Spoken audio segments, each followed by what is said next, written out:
Hello, yes, this is Keisha Gilmore, and this is my reflection on data-driven instruction and how it is included in my kindergarten classroom.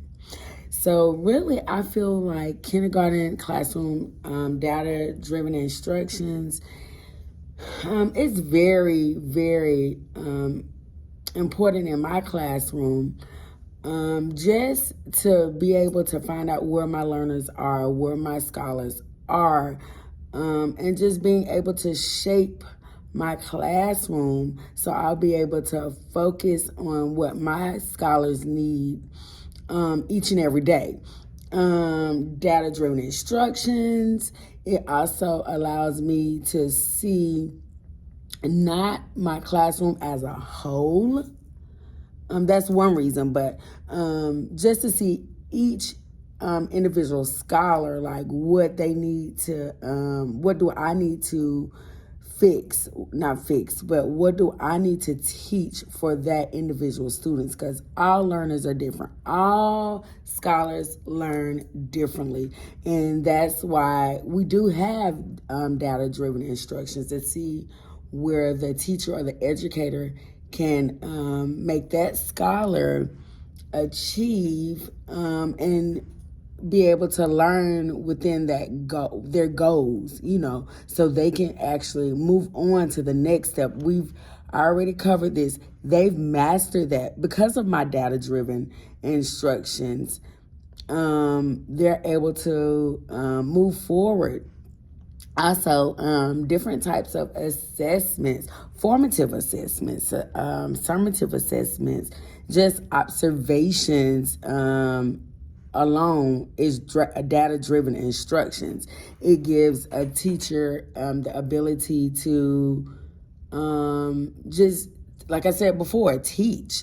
You can use different assessments as far as observations. I like checklists. I use clipboard cruising, progress monitoring, fast bridge. I use all that, exit tickets, to understand like real time situations as far as my students. Even not even in my classroom, like in the music classroom. And I do believe behavior has played a big part in data-driven instructions. Collecting data is like a continuous thing. It's an ongoing daily activity, so you can see either in reading, math, language arts, science, social studies. And I did note in my written data-driven instructions, I also use social and emotional, because my kinder babies, they're like all over the place. And sometimes I can be all over the place. And you need that safe space, like social and emotional, find out where they are, getting them the calm down corner. All that has to do with data-driven instructions. Differentiating instructions, how I'm teaching. Maybe, like I said earlier, maybe I need to teach something different in my small groups to make sure my students are getting where they need to go. And of course, setting goals. Each individual child is different, and they each should have a different goal, learning goals based on their assessment data, what I've collected over the time, over the weeks. And of course, I like to engage the families because it starts at home. And if I'm doing a lesson and I need this scholar to get it, I need the parents to participate as well. And just being able to keep improving the data instruction, the data-driven instruction.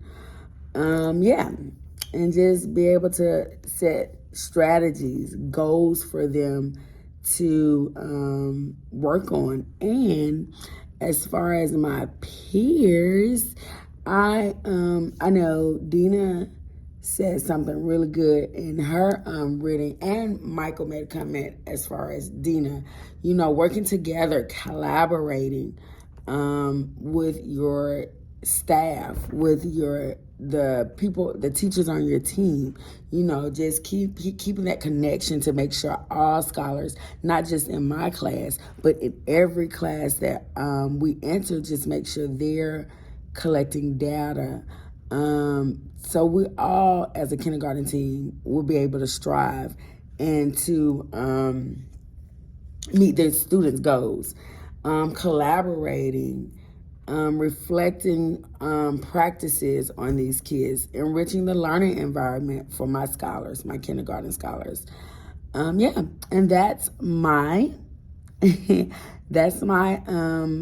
reading reflection on data-driven instructions in my kindergarten class, and how it will actually help them further along when they get to first, second, third, fourth, fifth, middle school, high school. Data-driven instruction continues from the time they walk in the classroom. Thank you. This has been a wonderful reflection. This is Keisha Gilmore for Module 8, Unit 6, Activity 1. Thank you. Have a good night. Good day.